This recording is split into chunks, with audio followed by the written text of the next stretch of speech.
Hi mga kababayan, magandang umaga, magandang araw, magandang gabi, magandang hapon. Sang mang panig ng mundo, sang mang bahagi ng Pilipinas. Kasama nyo na po ngayon si Ka Eric sa ating video analysis at video talakayan. Maraming salamat at naabot na natin ang mahigit 80,000 na subscribers at utang na loob ko po yan at lubusan kong pinapasalamatan kasama ng aking pamilya ang inyong pagtangkilik, pagsubaybay, pagsuporta at pagmamahal sa ating Ka Eric Celis YouTube channel. Hindi ko po maaabot ang lahat ng ito kung hindi po kayo nagpo-promote, nagka-campaign at nag-share ng ating YouTube channel na Ka Eric Celis YouTube channel at ng ating mga video upload at ng ating mga live stream. Kaya muli ang aking pong commitment ay magbibigay pa ako ng aking panahon at ng aking lakas upang makatulong sa advokasya sa pagsusulong natin ng mabuting pamamahala at matino na panggobyerno at maayos na lipunan na may maayos na pamunuan. Yun po ang ating panawagan, yun din po ang ating advokasya kung kaya natin binuo itong Ka Eric Celis YouTube channel. Sa puntong ito, bibigyan po natin ng pagkakaroon ng komentaryo at analysis. Ang pahayag nitong si Vince Dizon ang naitalaga ni Marcos Jr. na DPWH Secretary sapagkat sinabi niya na uunahin nilang maimbestigahan ang mga kaganapan daw ng mga infrastructure projects doon sa Davao, partikular na rin po ang pagkakasangkot allegedly ni Senator Bongo at ng kanyang mga pamilya sa mga maanumaliyang kontrata na nakuha nila sa panahon daw ni Pangulong Rodrigo Duterte. Well, wala naman pong problema sana ito kung hindi ito ginagawa ng may malisyusong layunin o mayroon pong target na idugtong at pasamain ang former President Rodrigo Duterte sa mga sumasambulat na anomalya hinggil po sa katiwalian at mga pandarambong at korupsyon dito sa administrasyon ni Marcos at Romualdez. The objective is very malicious. While it is within the power of the government to investigate, pero yung timing niya, yung kanyang motibo, yung kanyang layunin ay napakalinaw po. Kagaya din ng ginagawa ni Ombudsman Boyeng Rimulya na ang kanilang direksyon ay hahanapan po ng pamamaraan kung papaano maidugtong at maidamay at maidawit ang administrasyon ni former President Duterte dito po sa mga kahindik-hindik at karumaldumal na krimen ng korupsyon. Samantala po, hindi at ayaw imbestigahan ng ICI at nila Secretary Vince Dizon ng DPWH na supposedly ito ang layunin kung bakit inalis noon si kulukoy na secretary ng DPWH na si Manny Bunuan sapagkat nai-involve ito sa maraming anomalya at pinalaganap niya ang kaharian ng mga criminal cartel and crime syndicate sa loob ng DPWH. Subalit malala pa rin ito pala si Vince Dizon sapagkat ito naman ang magkukumpleto ng proseso ng pagtatabon-tabon, ng pagtatakip hinggil po sa katotohanan kung papaano nagkaroon ng malawakan, malaganap at malalim at malubha na pag-operate ng korupsyon at pandarambong sa ilalim ng gobyernong Marcos. Ngayon po ay inilabas mismo ng Senado, no less than Senator Ping Lacson na may mga 151 billion pesos na mga flood control projects ang isiningit worth of 151 billion pesos na flood control projects ang naisingit at pinalusot sa unprogrammed appropriations at ang nagpalabas ng pondo ay Office of the President. Yan po ang nakikita ngayon na pattern kung bakit ang unprogrammed appropriations ay napakalaki sapagkat mayroong unang taon yata ng budget cycle ni Marcos 700 billion pesos ang unprogrammed appropriations. Ang sumunod na taon mga 500 plus billion pesos. And then sa ikatlong budget cycle sa 2025, mga 400 plus billion pesos pa rin.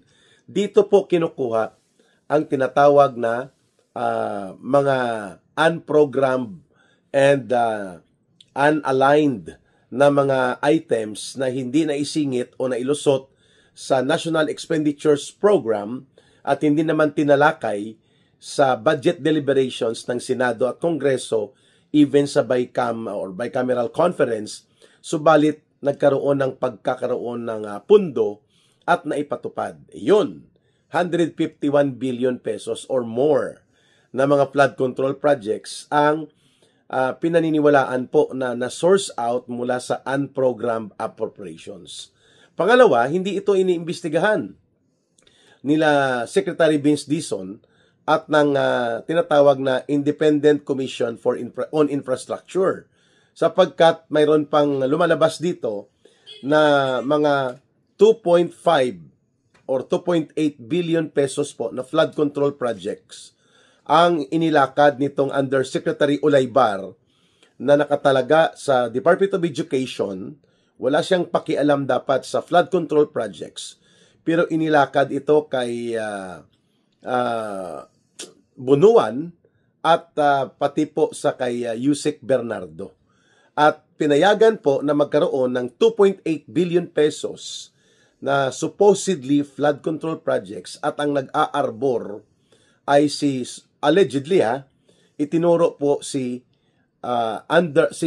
Executive Secretary Lucas Bersamin, who is the Executive Secretary of Marcos Jr. Hindi rin po ito iniimbestigahan. And this is a very clear and undeniable pattern of criminal connections hinggil po sa paggamit ng flood control projects upang makapagdambong ng pera. So ang komisyon allegedly ay 340 million pesos. Ang SOP, ang tanong kung naipatupad o hindi, wala pong updates. And this amount ay nagre-reflect po doon sa binabanggit ni Undersecretary Bernardo sa kanyang affidavit na isinumiti po sa Senate Blue Ribbon Committee that there was an executive secretary na inilakad po ni Yusek Ulaybar na humingi ng flood control project. At ito po ay nagkakahalaga pala ng 2.8 billion pesos. Subalit, hindi rin po ito iniimbestigahan ng DPWH ngayon sa pamunuan ni Vince Dizon. Not even a mention of such kind of incident involving the executive secretary, na wala namang iba pa po na executive secretary kasi maaga namang lumayas yun sa poder, si Vic Rodriguez, no? Mga 3 months lang yun naging executive secretary ni Ginoong Marcos. And this time, ang executive secretary ni Marcos from then on ay si Lucas Bersamin. So, nagpapatay mali siya itong si Lulo Lucas Bersamin as if wala siyang alam at wala siyang kinalaman hinggil po sa mga flood control projects. Yun pala, may tagalakad. At ito ay ang pagkatao na in-identify sa affidavit ng isang individual na nagngangalang Undersecretary Ulaybar. And true enough, ito po ay nakatalaga bilang aktibo pa na Undersecretary sa Department of Education. All of these revelations, hindi man lang ito binigyan ng halaga o binigyang pansin nila Marcos Jr. na dapat inutusan si Bersamin na mag-leave of absence at magkaroon ng pagsumiti ng kanyang sarili upang isailalim sa lifestyle check at ganon din po sa appropriate investigation sa ombudsman man o kaya dito sa investigative body na binuo ni Marcos. Hindi po lahat ito ginawa ni Marcos. So, isa lang po ang paliwanag dyan. Pinagtatakpan si Lucas Bersamin. Sapagkat kapag na-connect po at na-establish ang katotohanan that Lucas Bersamin is indeed involved sa ganitong uri ng transaksyon ng mga flood control projects, hindi po malayo na mangyayari that Lucas Bersamin will now connect the dot towards Marcos Jr. So napaka-elaborate po ng at napaka-well pronounced ng organisasyon at pag-execute nitong pandarambong na ito, if even the executive secretary can have the gall and temerity, may pagkakapal ng mukha at walang pag-aalangan na gumawa ng ganitong lakaran ng pangungulimbat, that even to the point na pwedeng ito ay maibulgar at nabulgar nga ngayon na magko-connect sa Malacanang ay wala silang pakialam. Kaya ito ngayon ay ating isinisiwalat. Tatlong bagay po yun. Una, inuna pa ni Vince Dizon at ng ICI na i-include ang sinasabi nila mga Davao contractors at mga Davao projects ng infrastructure na naganap sa panahon ni Pangulong Duterte, lamang magkaroon ng pagdududa with all malice of intentions na idugtong ito sa pagkakaroon ng korupsyon at mga anomalya ng proyekto sa panahon ng dating presidente, Rodrigo Duterte. Kaya nga si Bongo ang tinarget kaagad sapagkat ang pamilya nito ay nasa construction business. At napakalapit niya kay Pangulong Duterte upang maging madali ang pagpapasabog ng malisyusong intriga na maidudugtong kay former President Duterte ang anumang mga kunwari resulta ng kanilang investigasyon. The pattern and the purpose are very clear. Make it appear na ang Pangulong Duterte at ang kanyang administrasyon was never clean after all. That may be true, but that cannot be better true ang sitwasyon kung ang pag-uusapan po ang malaganap, malubha at mabigat at malalim na epekto po ng isang sistematiko, malawakan at organisadong pagkakaroon ng pagnanakaw, korupsyon at pandarambong pangungulimbat sa kaban ng bayan na naganap at nagaganap sa ilalim ng gobyernong Marcos Romualdez. Napakalayo po yun, na mangyari sapagkat if we are going to do the lifestyle check, the actual circumstantial revelations, at iba pa pong mga correlated historical accounts kung paano nabuhay sa politika ang mga Duterte, hindi mo po makikita sa kanila, lalo na kay Pangulong Duterte at sa kanyang anak na si Sara Duterte na nagpayaman o nagpasasa at sila ay naging gahaman, sakim at naging mandarambong sa pundo ng bayan. Wala po sa lifestyle nila Wala po sa kanilang record at wala sa kanilang historical accounts ng kanilang buhay politika ang ganiyang mga malisyuso na pagsusulsul at pangiintriga. Nonetheless, binubulgar po natin itong hakbang na ito ni Marcos sa pamamagitan nitong ICI at ni Vince Dizon sapagkat ang nais nilang mangyari ay magiging chapsuy ang investigasyon. Damay-damay, halo-halo, at labo-labo. Kaya nga parang pansit kanto na niluluto mo, inahalo-halo mo. Kung kaya, kailangan nilang i-sustain ang teorya nila na ang mga Duterte ay involved sa pagnanakaw at pandarambong. Kaya, nararapat lamang na maimbestigahan sila by starting off sa kanilang mga tauhan like what they are doing right now against Senator Bongo. Pero sabi ko nga, ang taong bayan ay mahirap mo pong ipilit na yun ang ginawa ng mga Duterte. Sapagkat wala po sa kanilang historical record sa politika, sa kanilang personal track record at sa kanilang mga sirkumstansya at aktual na kalagayan ng buhay ang ganyang mga akusasyon. Pangalawa, pinuntuhan din po natin itong layunin na putulin ang katotohanan na mayroong 151 billion pesos na na-establish na mga unprogrammed flood control projects at pinunduhan mula sa unprogrammed appropriations. And these are clearly ghost or kung hindi man ghost, ay dinisenyo para nakawin at dambungin at durubuhin ang pondo. At ang itinuturo po na arkitekto ay si Romualdez, si Marcos at si Saldico. Tatlo sila. At kanilang ipinatupad through sa mga contractors na hawak nila Romualdez at nila Saldico like mga Diskaya at even ang SunWest Corporation. mismo ni Saldico.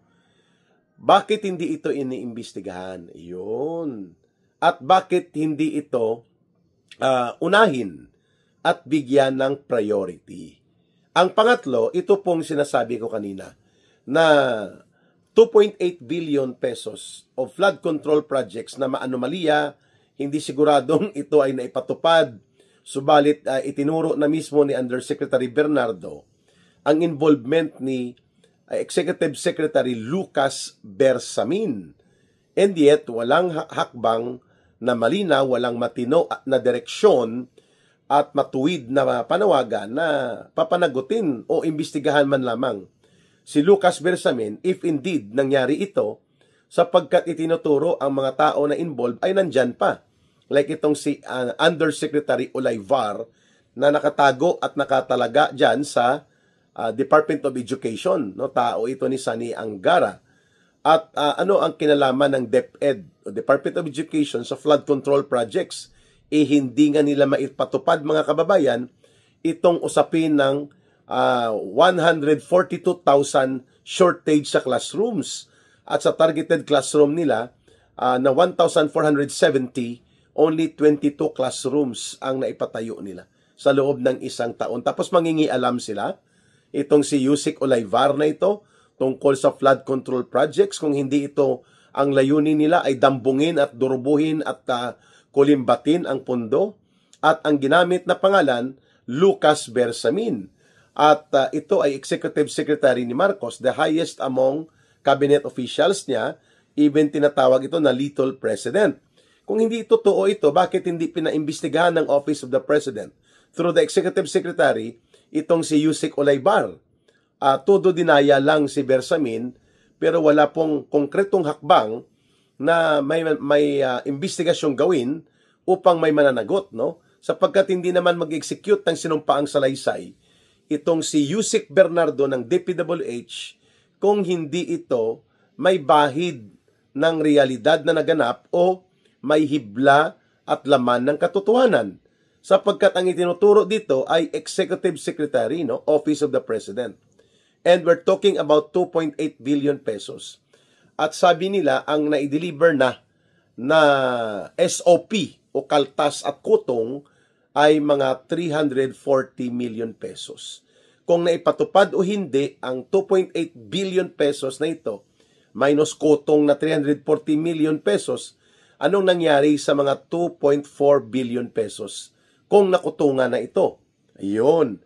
Walang makakasagot nito kundi si Vince Dizon, ang ICI, si Bersamin, at si Olayvar. Sapagkat sila po ang itinuturo ngayon ni Yusik Bernardo na talagang nagtaguyod ng kampanya na makapaglabi si Bersamin ng mga proyekto kung saan may SOP na only a minimum of 25%, even up to 30% ang kinakaltas bilang katay at kotong.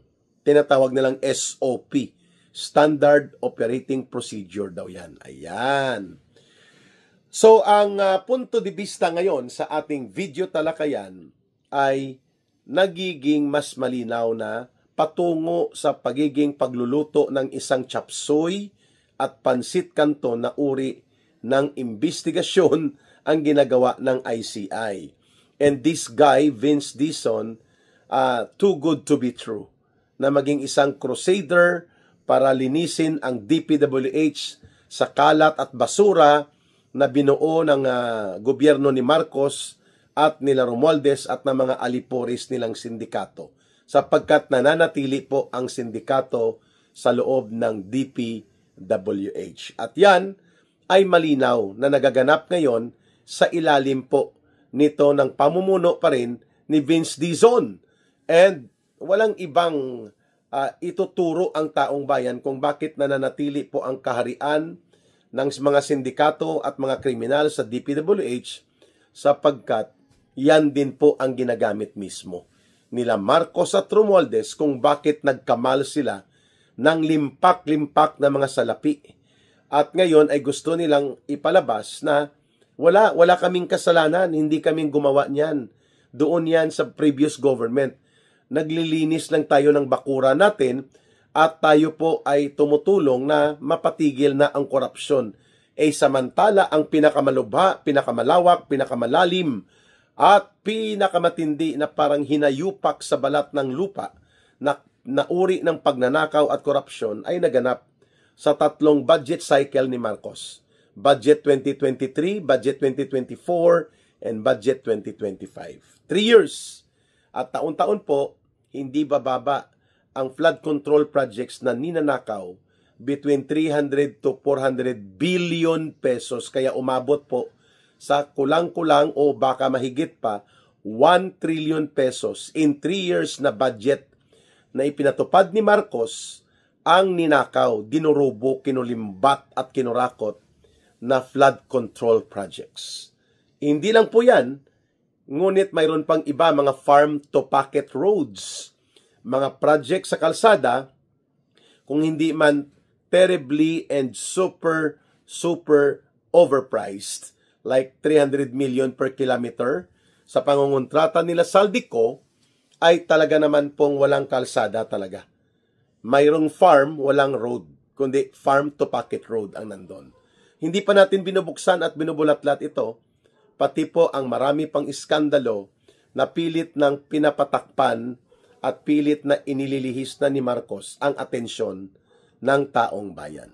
So, abangan po ninyo ang ating mga video uploads at video analysis in the next 2 days sapagkat magsusumikap po si Ka Eric na makapagbigay ng mga updated na mga video analysis habang tayo po ay nagkakaroon ng traditional na kultural na o traditional na pangkultura at pang-Pilipino na pag-obserba ng tinatawag na Halloween break o yung undas.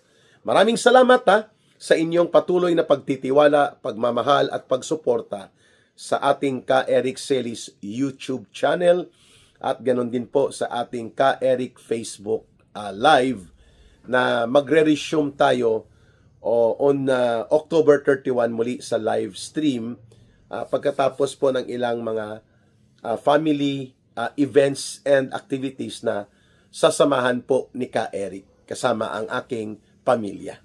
Maraming salamat muli. Mahalin natin ang bansang Pilipinas. Walang ibang magmamahal nito kundi tayo ring mga Pilipino. Para sa Diyos at sa Pilipinas nating mahal, mabuhay ang sambayan ng Pilipino, mabuhay ang bawat isa. God bless everyone and may Allah will be with those who are Muslim brothers and sisters. Mahalin po natin palagi ang ating bansang ito at tayo po ay manindigan sa tama. Bye for now and I will see you again in the next video upload and video analysis ni Ka Eric. Maraming salamat muli.